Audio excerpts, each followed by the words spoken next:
Chelsea dominates Djurgården with Jackson's stunning double, ice final glory. The atmosphere in the stands was electric, a stark contrast to the action unfolding on the artificial pitch below. Djurgården fans erupted in joy when their team finally found the net, their cheers echoing through the stadium. But the reality was that Chelsea had already established a commanding lead, scoring 4 goals before Isak Alameu managed to put the underdogs on the scoreboard in Stockholm. This match highlighted the disparity in European football, especially in a competition that was designed to uplift smaller clubs. Chelsea, a powerhouse of the Premier League, faced off against Djurgården, the 11th best team in Sweden, in a battle for a spot in the Conference League final. The financial might of the Premier League was on full display, with Enzo Fernández, who was signed for a staggering £106.7 million, providing early assists for Jadon Sancho and Noni Madueke. Nicolas Jackson, who came off the bench, made an immediate impact by scoring twice, while Cole Palmer's ongoing goal drought became a mere footnote in the match. The performance for 1 hour, 70 minutes, was good, said Chelsea's coach Enzo Maresca. Then we dropped a little bit because we were 4-0 up. We cannot allow ourselves to drop because it was complicated. Against Legia Warsaw away, we won 3-0 and then at home we struggled. It's a good experience. We are going to finish the job.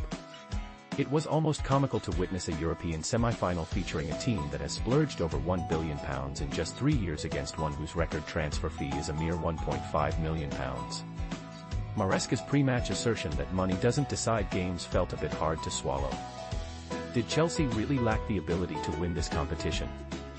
Djurgården fans had little hope for an upset, especially considering they had already defied expectations by reaching this stage, marking their best European run since the quarter-finals of the European Cup 70 years ago. Many believed Djurgården's best chance lay in the unpredictable pitch at the 3 Arena, which could level the playing field.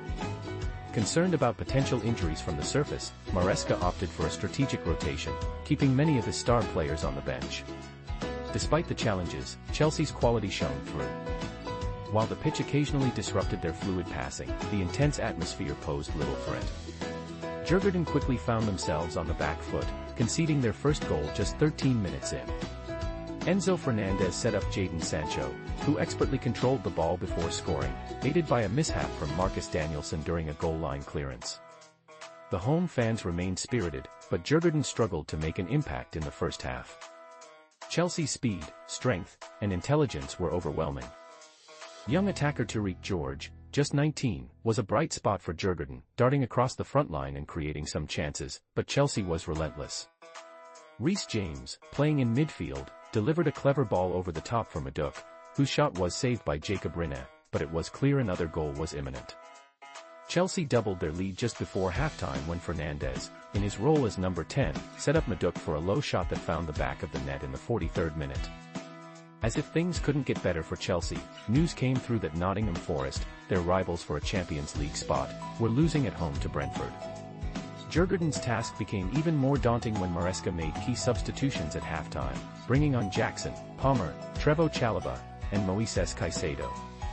Jackson wasted no time making his mark, first scoring in the 59th minute after capitalizing on a defensive blunder, and then adding another goal just 6 minutes later with a stunning shot into the top corner. Djurgården, despite their struggles, continued to fight and managed to pull one back when Tobias Gullikson crossed for Alameu, who headed the ball past Philip Jorgensen. However, Chelsea remained in control, cruising to a comfortable victory. As they look ahead to the final, where they will face either Real Betis or Fiorentina in Wrocław later this month, it's clear that true competition awaits.